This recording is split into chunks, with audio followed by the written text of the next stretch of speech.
Dans le même cadre, en marge du Forum des jeunes de Bokeh, le ministre des Mines et de la Géologie a procédé à une remise de cadeaux aux lauréats aux différents examens de la préfecture, un acte qui vient booster et encourager les élèves à plus de vigueur dans les études. Le compte-rendu est de Abdoulaye Keïta et de Salifouli Fossissi. 16 lauréats au total. Les kits sont composés de frais de tennis scolaire, des accessoires scolaires pour la rentrée en 7e année, un ordinateur portable, 1 million de francs guinéens, une clé de connexion Internet et un dictionnaire. Voici le cadeau des lauréats du BEPC et du baccalauréat, y compris l'option franco-arabe. Amara Somparé, ministre de l'Information et de la Communication, au nom de son homologue des Mines, a voulu expliquer ce geste. Mais c'est une première dans l'histoire de Bokeh et du Kakandé, et je crois que le ministre des Mines, au nom du chef de l'État bien entendu, a fait la même remise dans la préfecture de Sigiri, et tout cela pour saluer en fait l'excellence que nous voulons cultiver au sein de la jeunesse. Les bénéficiaires sont satisfaits de cette donation et s'engagent à faire plus dans la suite de leur parcours scolaire et universitaire. Je suis très heureux et très content et je remercie toutes les personnes qui ont pensé à faire ce cadeau. Et je remercie aussi sincèrement monsieur le professeur Alpha Condé et je remercie tout le monde. Je suis très content aujourd'hui. Je pense que je vais faire plus que ça. Je crois, je suis certaine. À part ça, j'encourage ceux qui n'ont pas eu leurs moyens. Je les conseille de partir jusqu'au bout car la réussite est au bout de l'effort. En emboîtant les pas du ministre des Mines et de la Géologie, le directeur général adjoint de la Société guinéenne des pétroles, en sa qualité de président de sa fondation, a aussi offert à 6 lauréats une somme de 1 million chacun pour leur encouragement. C'est des jeunes qui sont privés de leur temps, ils ont laissé les jeux. Et aussi, ils sont sacrifiés pour l'année scolaire. Je pense qu'il faut les encourager. Il faut créer un climat d'émulation entre les jeunes pour les permettre de s'exprimer en majuscule dans le cadre de leur projet scolaire. Il faut dire que ce forum vient d'ouvrir les portes d'un élan de développement et de soutien au système éducatif guinéen.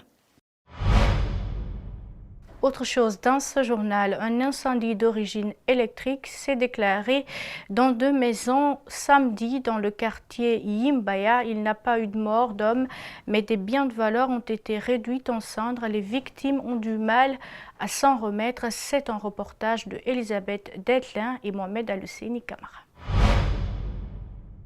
2 maisons avec leur contenu, tous partis en fumée. L'incendie est survenu ce matin dans le quartier Yimbaya, école secteur 3. Un court-circuit serait à l'origine. J'étais au lit. Mon adjoint Bala Girassi qui est arrêté comme ça, c'est lui qui m'a appelé qu'il a un incendie, c'est notre voisin. Immédiatement, je suis venu. Je l'ai rencontré, je l'ai dépêché à la commune là-bas pour aller informer les sapeurs-pompiers.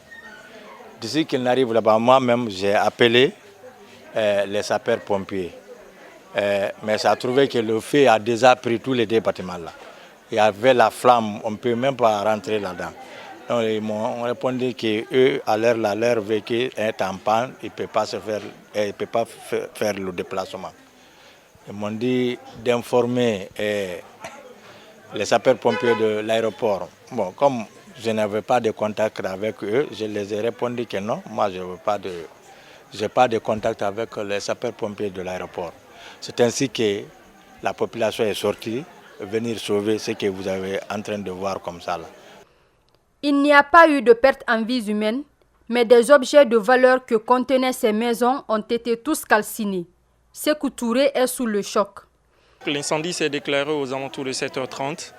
Et après, j'avais des frères dans la maison qui ont réussi à faire sortir tout le reste de la famille. Juste après, ils ont appelé les sapeurs-pompiers. Et comme le chef de quartier vient de le dire, les sapeurs-pompiers nous ont dit clairement qu'ils n'ont pas de véhicule, qu'ils ne peuvent pas venir. On vit dans un pays où on peut avoir ces genres de problèmes, alors qu'ils ne sont même pas loin, ils sont juste à Matoto, même pas à Matoto, à Taneri. Ils sont tout près là, trouver un véhicule pour venir sauver des vies, ils ne peuvent pas le faire. Aujourd'hui, Dieu merci, on n'a perdu que du matériel, mais s'il y avait quelqu'un de malades à l'intérieur qui ne pouvaient pas sortir par ses propres moyens, on aurait eu des morts. Et c'est vraiment une situation à déplorer. Selon Malan Sané, il a fallu l'intervention de l'EDG pour la coupure de l'électricité. Il lance un cri de désarroi. C'est auprès du gouvernement. Il n'a qu'à mettre tout et tout pour sauver la population. C'est-à-dire, quand tu vois que les sapeurs de pompiers disent qu'ils n'ont pas de véhicules, ça c'est un peu dangereux quand même. Hein? Regardez, vous avez constaté les dégâts qu'il y a là. S'il y avait les êtres humains là-dedans, ils allaient être péris dans ça, ou bien. Mais on les appelle et disent qu'automatiquement ils ne peuvent pas se déplacer. Quand même, les DG s'est déplacé, ils ont venu couper le courant pour limiter les dégâts. Mais eux aussi, malheureusement, ils ont venu tardivement. Autres cas d'incendie ont été enregistrés dans ce secteur de Yimbaya, secteur 3, il y a juste 6 mois d'après des témoignages. Des dégâts ont été importants, ont-ils ajouté. La hache de guerre est définitivement enterrée entre les protagonistes dans la commune rurale de Koumana. Ce conflit qui a fait 2 morts s'est déclenché à l'occasion de la pose de la première pierre du bureau de la commune au compte de l'ANAFIC. La paix y est donc revenue après plusieurs semaines de négociations. Les autorités et ressortissants auprès des 2 parties. Le compte rendu est de Babou Condé et de Yacouba Traoré. D'abord, 1 minute de silence observé à la mémoire de ceux qui ont perdu la vie dans ce conflit post-électoral entre Keita et Kourouma d'un côté, RPG et indépendant de l'autre. Koumana a enregistré 2 morts et plusieurs blessés graves. Le ministre secrétaire général du gouvernement, accompagné des autorités régionales, préfectorales et élus du peuple, sont venus se rassurer de la fin du cauchemar. À travers donc l'association des ressortissants de Koumana, et avec l'implication des autorités préfectorales et sous-préfectorales, aujourd'hui, nous sommes parvenus à mettre fin et définitivement fin à ce conflit fratricide, à ce conflit intracommunautaire qui a causé beaucoup de dégâts moraux et matériels à la communauté. Que la raison a dominé sur la passion, le patriotisme a triomphé, les fils et filles de Koumana se sont réconciliés, et on a compris à tous les niveaux que seul dans l'entente, dans la cohésion et la fraternité que le développement peut s'opérer. La fin de ce conflit est célébrée par les femmes. Les responsables des différents clans qui composent le village ont à tour de rôle témoigné chacun leur volonté de faire la paix. Désormais, les filles et fils de Koumana vont devoir oublier ce passé sombre. Le nouveau maire de la commune est reconnu et accepté de tous. Aussi, Keita et Kourouma seront plus que jamais soudés. Les ressortissants de Koumana venus de partout ont apprécié le retour du climat de paix. Il exhorte chacun de favoriser et prendre le devant pour un développement harmonieux. Nos frères qui n'ont pas compris, nous souhaitons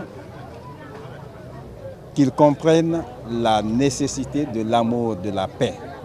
La délégation a procédé à la pose de la première pierre du bureau de la commune rurale, ce qui démontre définitivement l'entente retrouvée entre les différentes parties. Ailleurs dans le monde, des centaines de manifestants pro-démocratie se rassemblent devant un poste de police dans le district de Mongkok. À Hong Kong, les manifestants pro-démocratie ont donné le coup d'envoi d'un nouveau week-end de rassemblement, tandis que les craintes s'intensifient sur les intentions de Pékin. Suivez.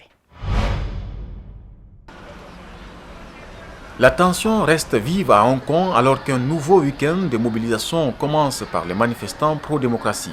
La police hongkongaise et les autorités chinoises ont averti que les auteurs de nouvelles violences seraient sévèrement réprimés. Dans le milieu des affaires, les déclarations se suivent et se ressemblent ces dernières heures. Magna de la finance et grands patrons d'entreprises appellent unanimement à la fin des violences. La fin des violences est aussi le message délivré ce vendredi par l'homme le plus riche de la région administrative spéciale. Le roi de l'immobilier, Li Ka-shing, à 91 ans, il s'est fendu d'une annonce dans les journaux invitant ses concitoyens à aimer le territoire et la Chine. Et voilà qui met fin à ce journal à tous. Merci de l'avoir suivi. Merci également à l'équipe de la rédaction ainsi qu'à celle technique. Restez avec nous, nos programmes continuent sur Espace TV. Au revoir.